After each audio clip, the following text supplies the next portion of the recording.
जय श्री श्रीमन नारायण। कल के संदर्भों में हम लोगों ने जाना कि राम लक्ष्मण भरत शत्रुघ्न महाराज दशरथ के चार पुत्र उनकी चार भुजाओं की तरह हैं।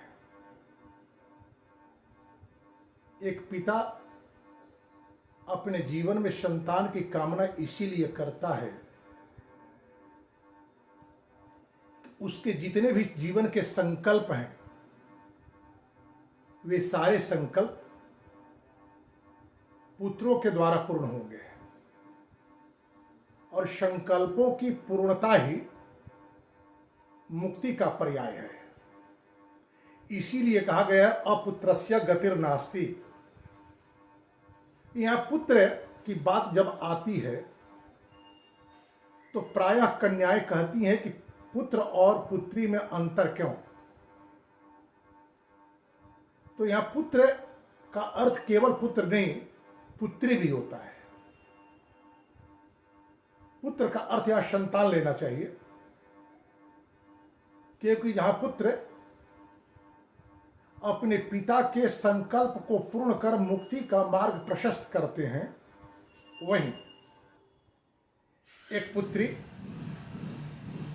अपने पिता को संपूर्ण रूप से मानव होने का अवसर उपलब्ध कराती है।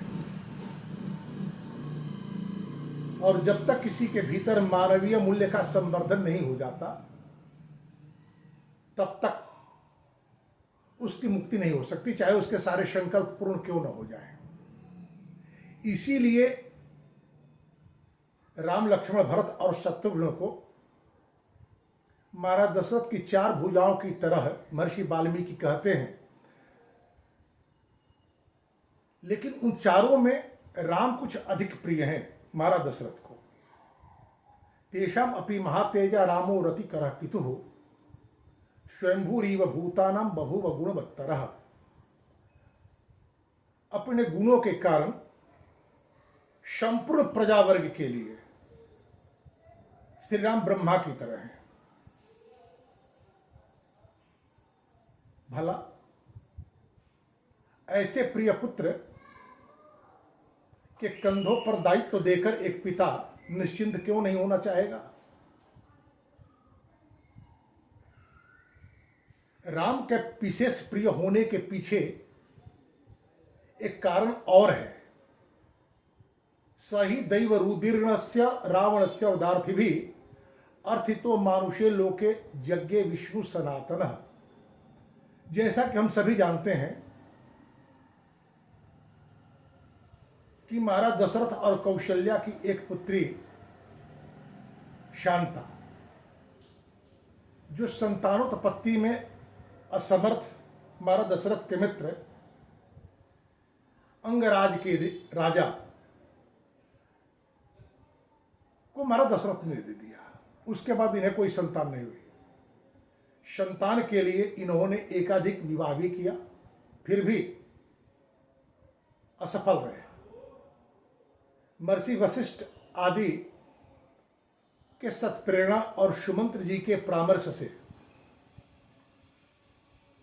शांता का विवाह महर्षि श्रृंगी से हुआ और श्रृंगी के द्वारा पुत्रेष्ठी यज्ञ कराया गया। उस पुत्रेष्ठी यज्ञ में ब्रह्मा ने जो पूर्व में वैश्रवण रावण को वरदान दिया था, जिस वरदान से वह बलि था,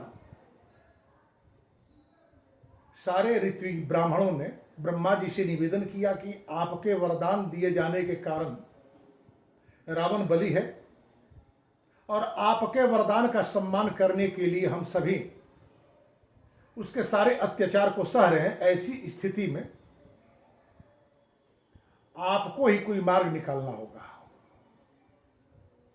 ब्रह्मा जी ने अपने वरदान के सारे शर्तों की बात करते हुए ये बात कही कि मनुष्य को वह तुच्छ माना, इसलिए अपने जीवन समाप्ति का श्रेय मनुष्य को देना स्वीकार किया। आप लोग भगवान की शरण ले और भगवान से प्रार्थना करें कि वह मानव लोक में मनुष्य बनकर के अवतरित हों। इसीलिए सही दैव रुदीर्णस्य रावणस्य अवधार्थिनी, रावण वध की कामना रखने वाले सारे ब्राह्मणों ने निवेदन अर्थितो मानुषे लोके, उन लोगों के अभ्यर्थना पर, प्रार्थना पर मनुष्य लोक में यज्ञ विष्णु सनातन, सनातन विष्णु अवतार लेते हैं। यह एक और कारण है हमारे दशरथ को प्रिय होने का। राजा के रूप में हमारे शास्त्र विष्णु की अवधारणा को स्वीकार करते हैं।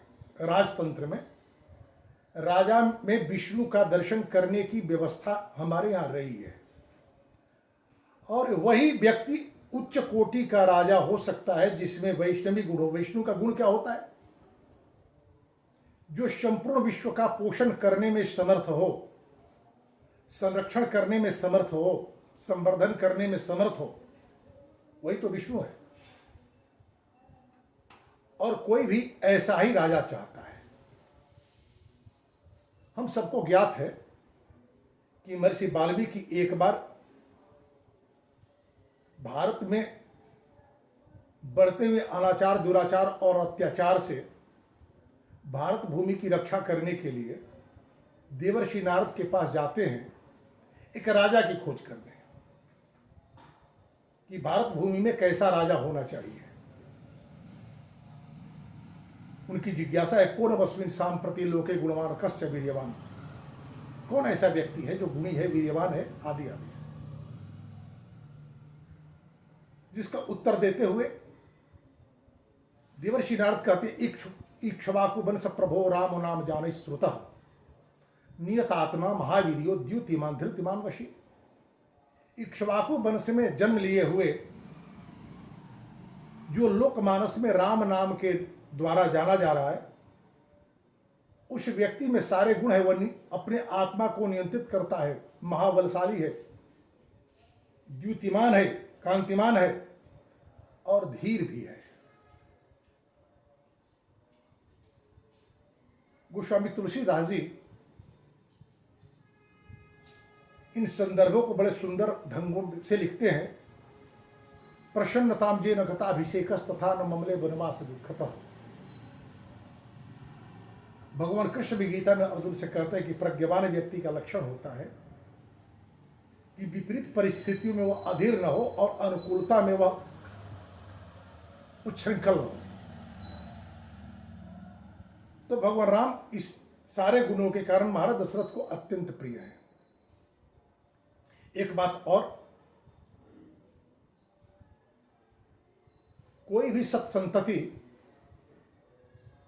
दो कारण से जन्म लेती है। एक,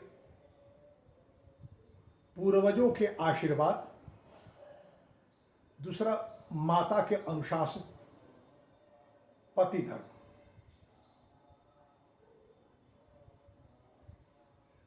आप सभी भागवत की कथा में भगवान वामन के अवतार के अनुक्रम की कथा सुने होंगे। देवी अदिति भगवान विष्णु की आराधना करती है। भगवान विष्णु उनके आराधना से प्रभावित होकर आते हैं और कहते हैं कि देवी, अभी तो बलि धर्म पथ पर आरूढ़ है, यज्ञादि के द्वारा देवताओं की आराधना और दान के द्वारा ब्राह्मणों को संतुष्ट करता है।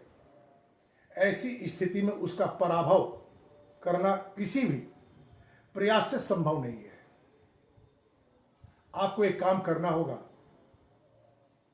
मैं आपका पुत्र बनकर आऊंगा। इस बात को संगोपित रखते हुए अपने पति कश्यप के प्रति भगवान विष्णु की भावना कर आप उनकी सेवा करें। समय से मैं आपके गर्भ से अवतार लूंगा आपके गोद में और आपका समाधान करूंगा। समय के साथ भगवान वामन अवतार लेते हैं। तो यहां दोनों बातें सिद्ध हो रही हैं प्रभु श्री राम के संबंध में भी।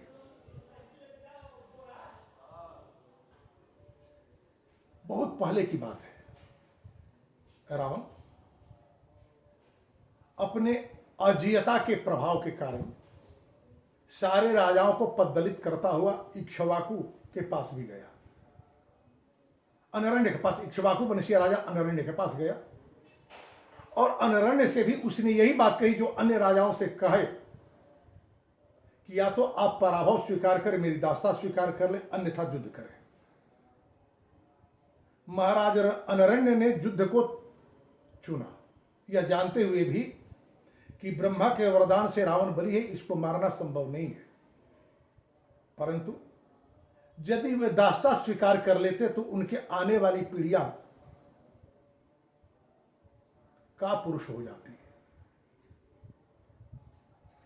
पीढ़ियों की परंपरा बचाए रखने के लिए उन्होंने अपने प्राणों की परवाह नहीं की और जैसा होना था वैसा ही हुआ। रावण के हाथों मारे गए। मरते समय उन्होंने ये बात कही कि रावण उत्पत्तस्यते कुले यस्मिन् इक्ष्वाकुनां महात्मनां रामो दाशरथिर नाम सते प्राणान हरिष्यति। इक्ष्वाकु वंश की महान परंपरा में दशरथ पुत्र राम होंगे जो तुम्हारे प्राणों का हरण करेंगे। राम जन्म के हेतु अनेका गोस्वामी तुलसीदास जी कहते हैं, उसमें मनु और शत्रुपा के द्वारा भगवान विष्णु की तपस्या की बात आती है। भगवान विष्णु मनु और शत्रुपा के तपस्या से प्रसन्न होते हैं। महाराज मनु पुत्र के रूप में उन्हीं को प्राप्त करने का वरदान प्राप्त करते हैं। उस वरदान में एक और निवेदन करते हैं, सुत अभिषेक तब पदरति हो मोहि बड़ मूढ़ कहे किनको। जब आप मेरा पुत्र बनकर आएंगे तो आपको मैं भगवान नहीं मानूंगा, केवल और केवल पुत्र मानूंगा। भले ही लोग मुझे मूढ़ कहें, लेकिन कौशल्या ऐसा नहीं कही। राम को पहचानने की बात वो कहती है और भगवान विष्णु कौशल्या को उनके भावना के अनुरूप आश्वस्त करते हुए कहते हैं, मातु विवेक अलौकिक तोरे आ कबहु न मिटहि अनुग्रह मोरे। यह एक बात स्पष्ट होती है कि पिता अपने पुत्र के उत्कर्ष, अपने संतान के उत्कर्ष और प्रभाव से जदा कदा उन्मत्त भी हो जाता है, लेकिन मां कभी भी अपने पुत्र के बढ़ते हुए प्रभाव से उसके भीतर किसी प्रकार की अहमन्यता न आए, समय समय पर उसे चेताया करती है।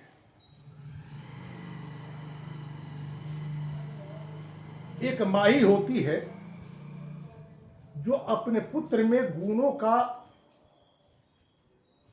संवर्धन कर अपने पति के कल्याण का मार्ग प्रशस्त करती है। जब एक मां अपने पुत्र में गुणों का संवर्धन करती है तो स्वाभाविक रूप से वह पुत्र अपने पिता का प्रिय हो जाते हैं।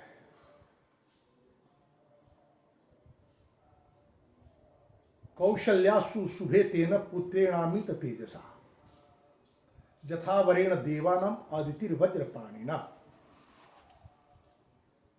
श्री राम यदि आज महाराज दशरथ को प्रिय हैं तो उसमें कौशल्या के अवदान, कौशल्या के प्रयास, कौशल्या के धैर्य, कौशल्या के संयम और कौशल्या के अपने पति और पुत्र के प्रति धर्म की उपेक्षा नहीं की जा सकती। राम हमारे दशरथ को अत्यंत प्रिय हैं। अयोध्या को एक नए राजा की आवश्यकता है। महाराज दशरथ बहुत दिनों तक अयोध्या के शासन को सम्यक प्रकार से संचालित कर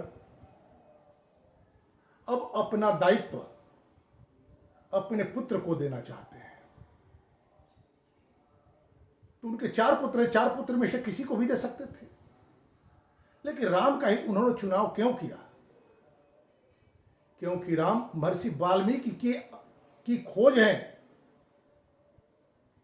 और महाराज श्री राम देवर्षि नारद की आश्वस्ति है, कौशल्या की निर्मिति है, ब्राह्मणों के प्रार्थना पर भगवान विष्णु के अवतार हैं। तो शेष चर्चा कल हम लोग देखेंगे कि बात क्या हो रही है। इसी के साथ वाणी को विराम। धन्यवाद। यदि आप चैनल को सब्सक्राइब कर लें, लाइक कर लें, शेयर कर लें, कमेंट कर लें, तो मैं समझता हूं कि आपका मेरे ऊपर बड़ा अनुग्रह होगा। जय श्री राम।